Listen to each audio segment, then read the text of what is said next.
எல்லோரும் நல்லா இருக்கீங்களா? சாப்பிட்டீங்களா? நம்ம இறைவனின் சாந்தியும் சமாதான நிலவட்டமாக. இன்றைய உறவுகள் எப்படி இருக்காங்க அப்படின்னா, நம்ம செய்கிறது தான் சரி, நம்ம வீட்டில் இருக்க தான் சரி, நம்மளும் நம்ம பிள்ளைங்க தான் சரி, உலகமே தப்பு, மற்றவங்கலாம் தப்பு அப்படிங்கிற மாதிரியே பேசுகிறாங்க. ஆனால் நமக்கு எது விரும்புகிறோமோ, நம்ம நல்லா இருக்கணும், நம்ம பிள்ளைங்க நல்லா இருக்கணும், அதை தான் மற்றவங்களுக்கு நம்ம விரும்பணும். ஆனால் நம்ம நல்லா இருக்கணும், மற்றவங்க எப்படியும் போகிறாங்க, நாசமாக போகிறாங்க, எப்படியும் போகிறாங்க அப்படின்னு நம்ம பேசிகிட்டு இருக்காங்க மக்கள். ஏன் மற்றவங்க மேலே அப்படி நம்ம அவதூறு பரப்பணும், ஏன் பேசணும்? அந்த பேச்சுக்கள் தான் நமக்கு, நம்ம பிறரை எப்படி நினைக்கிறோமோ அதுதான் நமக்கு. நான் நல்லா இருந்தால் தான் நான் பிறரை பற்றி நல்ல எண்ணங்கள் கொள்ள முடியும்.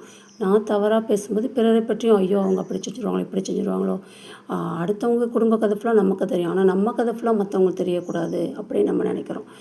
பிறருடைய குறைகளை மறைக்கும்போது தான் நம்மளுடைய குறைகளை இறைவன் மன்னிப்பான்.